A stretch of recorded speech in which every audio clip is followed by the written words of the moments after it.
तिच्या हाती पाडण्याची दोरी ती जगत उधारी। आजच्या काळात स्त्रियांनी आपल्या कर्तृत्वानं स्वबळावर आपलं स्थान निर्माण केलेलं आहे। महाराष्ट्राच्या विधानसभेत यंदा महिलांनी इतिहास घडवत प्रभावी कामगिरी बजावली आहे। यंदाच्या विधानसभा निवडणुकीत महिलांनी मोठ्या ताकदीनं निवडणूक लढवत महत्त्वाच्या जागांवर विजय मिळविलेला आहे। नमस्कार, मी प्रियंका, आपण बघत आहात शंखनाद आवाज सत्याचा। 2024च्या महाराष्ट्र विधानसभा निवडणुकीत 288 जागांपैकी एकूण 22 महिला निवडून आल्या, ज्यामध्ये भाजपच्या सर्वाधिक 14 महिला होत्या। नवनिर्वाचित महिला आमदारांची यादी पाहूयात। नंबर 1, मंजुळा गावित। धुळे जिल्ह्यातील साक्री हा आदिवासी बहुल राखीव मतदारसंघ आहे। काँग्रेसचा बालेकिल्ला म्हणून हा मतदारसंघ ओळखला जातो।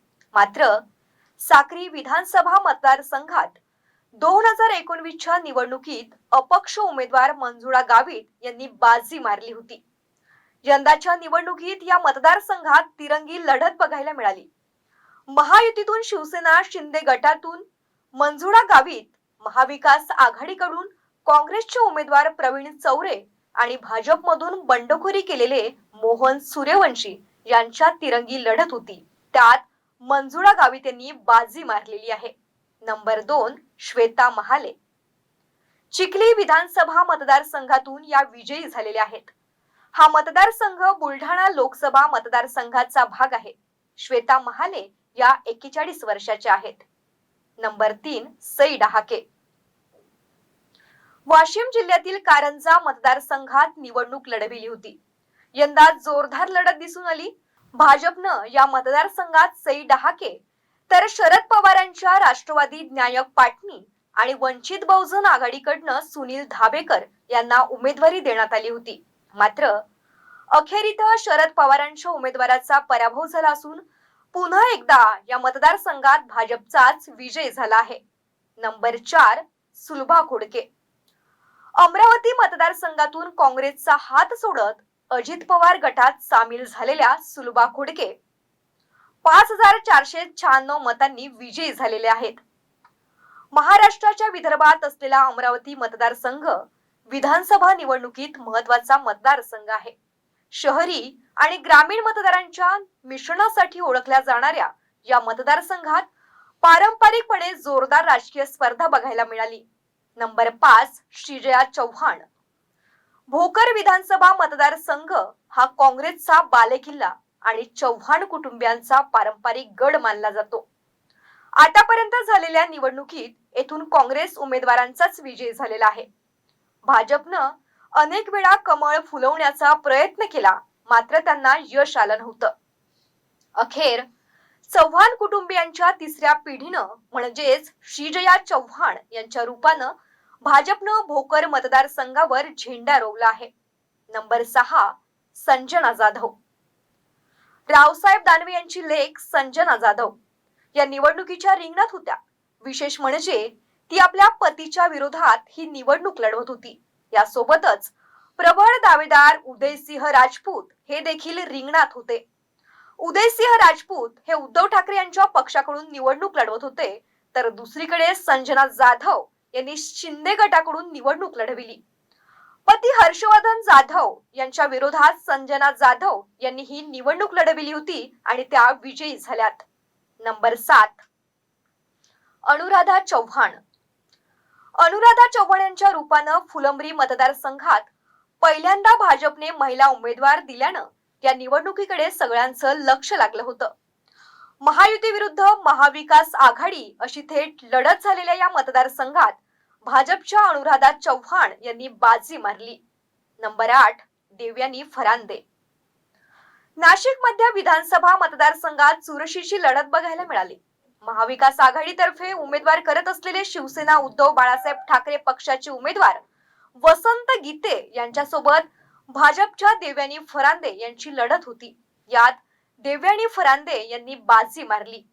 नंबर 9, सीमा हिरे। नाशिक पश्चिम मतदारसंघातून भाजपच्या सीमा हिरे यांनी निवडणूक लढविली होती। 1,41,725 मते घेऊन त्यांनी विजय मिळविलेला आहे। नंबर 10, सरोज अहिरे. नाशिकच्या देवळाली मतदारसंघात अजित पवार राष्ट्रवादी काँग्रेसच्या सरोज अहिरे आणि त्यांच्या विरोधात ठाकरे गटाचे योगेश घोलप मैदानात होते. देवळाली विधानसभा मतदारसंघातून महायुतीच्या उमेदवार एनसीपी अजित पवार गटाकडून सरोज अहिरे यांनी बाजी मारलेली आहे. नंबर 11 स्नेहा दुबे. वसई विधानसभा मतदारसंघातून भाजपच्या उमेदवार स्नेहा दुबे यांनी विजय मिळविलेला. नंबर 12 सुलभा गायकवाड. कल्याणपूर्व मतदारसंघातील मतदारांनी गायकवाड कुटुंबियांना पाठिंबा दर्शवत तुरुंगात असलेले भाजपचे आमदार गणपत गायकवाड यांच्या पत्नी सुलभा गायकवाड यांना निर्णायक विजय मिळवून दिला. सुलभाने आपल्या पतीचे दीर्घकालीन प्रतिस्पर्धी महेश गायकवाड यांचा 26,408 मतांच्या फरकानं पराभव केलेला आहे. नंबर 13 मंदा म्हात्रे. 2024च्या महाराष्ट्र विधानसभा निवडणुकीत ठाणे जिल्ह्यातील बेलापूर विधानसभा मतदारसंघातून भारतीय जनता पक्षाच्या उमेदवार मंदा म्हात्रे यांनी विजय मिळवला आहे. मंदा म्हात्रे यांनी राष्ट्रवादी उमेदवार संदीप गणेश नाईक यांचा अवघ्या 377 मतांनी पराभव केला. नंबर 14 मनीषा चौधरी. महाराष्ट्र विधानसभा निवडणुकीत 2024 मध्ये दहिसर विधानसभा मतदारसंघातून भाजपच्या उमेदवार मनीषा चौधरी विजयी झाल्या. मनीषा चौधरी यांनी शिवसेना गटाचे उमेदवार विनोद घोसाळकर यांचा 44,329 मतांनी पराभव केला. नंबर 15 ज्योती गायकवाड. मुंबई दक्षिण मध्य लोकसभा क्षेत्रामध्ये स्थित धारावी हा अनुसूचित जातींसाठी राखीव असलेल्या मुंबई शहरातील 10 विधानसभा मतदारसंघांपैकी एक आहे. 2024च्या या निवडणुकीत काँग्रेसच्या उमेदवार डॉक्टर ज्योती एकनाथ गायकवाड यांनी 23,459 मतांनी विजय मिळवला. नंबर 16 अदिती तटकरे. महाराष्ट्रातील श्रीवर्धन विधानसभा महायुती श्रीवर्धन विधानसभेसाठी अदिती सुनील तटकरे यांना उमेदवारी दिली होती, तर महाविकास आघाडीतील अनिल दत्ताराम नवगणे यांना उमेदवारी दिली होती. 2019च्या विधानसभा निवडणुकी निकालात श्रीवर्धनची जागा राष्ट्रवादी काँग्रेसच्या अदिती तटकरे यांनी जिंकली होती. परत एकदा त्यांनी या मतदारसंघातून विजय मिळविलेला आहे. नंबर 18 मोनिका साजळे. शेगाव मतदारसंघातून भाजपच्या मोनिका साजळे यांचा पराभव होईल असं वाटत असतानाच मतमोजणीच्या शेवटच्या टप्प्यात विजय मार्गावर मार्गस्थ झाल्या. हा मार्ग त्यांच्या विरोधात राष्ट्रवादी काँग्रेस पार्टी शरदचंद्र पवार पक्षाचे उमेदवार प्रतापराव ढाकणे आणि अपक्ष उमेदवार माजी आमदार चंद्रशेखर घुले पाटील रोखू शकले नाहीत. त्यांनी विजय मिळवलेला आहे. नंबर 19 नमिता मुंदडा. नमिता मुंदडा या भारतीय जनता पक्षाच्या नेत्या आणि बीड शहरातील केज विधानसभा मतदारसंघातून निवडून आलेल्या महाराष्ट्र विधानसभेच्या आमदार आहेत. परत एकदा त्यांनी विधानसभा निवडणुकीत विजय मिळविलेला आहे. नंबर 20 सना मलिक. महाराष्ट्रातल्या चर्चित विधानसभा मतदारसंघांपैकी एक म्हणजे अणुशक्तीनगर.